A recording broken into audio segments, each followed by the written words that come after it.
Garlic, fresh herbs, and everything aromatic that makes our dishes taste great.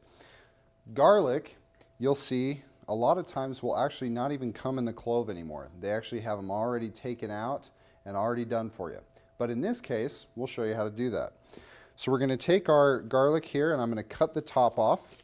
And when I say the top, I mean this end that kind of sticks up. The root end looks like this. We'll kind of just take that top off there. We'll take the bottom off also, which is going to be quite a bit harder to get through. But you'll notice that if you just kind of roll it, it'll kind of pop off and these cloves will be nice and free. Now at this point, you've got all this paper. That's why people hate working with fresh garlic, because you have all this papery stuff that gets stuck to everything. Well, what I like to do is I like to take all of this and just throw it into a paper towel or a damp cloth in this case, and I'll just roll it up and kind of crush it apart by hand. This way all that paper stays in there and I don't have to worry about the cloves and the paper and everything mixing up, because now when I unfold it, then I can just pull these cloves out and keep all that paper on the inside. So as we pull all these cloves out, you'll notice that they still have a little bit of paper on them, and that's fine. You just make sure that when you come in here, you'll take your knife, lay it right on top, and just kind of hit it. Once you hit it, kind of smashes the clove of garlic, but also makes it a lot easier for that paper to just kind of peel right off. At that point, you can put your paper to the side, and then you can do whatever you want to do with the garlic. A new trend in food these days is that they'll actually slice it, and then they'll roast it in pans, and then they'll add it to dishes. Kind of makes it a little bit sweeter, kind of deadens the flavor a little bit so that you don't have that intense garlic flavor and you also don't have garlic breath. You know what I'm saying? So here, we're going to cut this up, and we're actually going to mince this.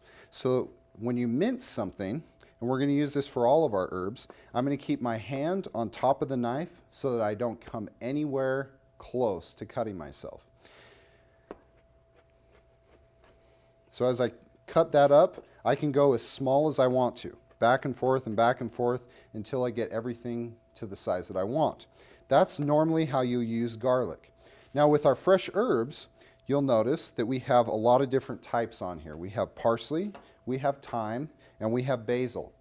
The reason that I have these three is that through these three you can see different types of preparing herbs. With our thyme or rosemary or anything that's on a stem like this, you're actually just going to want to kind of take it and turn it over to where the stems or the leaves are kind of facing you. You'll just hold the end and you'll kind of go against that so that you get all those leaves off. When you go against that, it takes all the leaves off and you're left with the woody stem that you can just throw away and then use those nice fresh herbs. With our basil is going to be more of a leaf. So if we were to take the stem off, we can do that, or we can use the stems, either or. The thing about basil or spinach or any of these fresh, leafy, big herbs is that we can actually peel them off the stems and just kind of stack them up, and then use a knife skill or principle that the French call a chiffonade, which means that we'll stack them up here like this, and after they're stacked, I'll take them and I'll just roll them up. And as I roll them up, you'll see it makes for a nice, even cutting surface. Instead of having to cut up those great big leaves, I can cut them up after they've been rolled, and you get those nice little ways of preparing those. Now our parsley, this is kind of in between our basil and our thyme, because it's not a real woody stem, it's just a nice soft stem, but we don't want the stems in it. So one way you can do that is you can actually just come along with your knife and kind of just guide it and cut the tops off there. But you'll notice that if you do that, you'll still get a few stems in there you'll have to go through and pick out.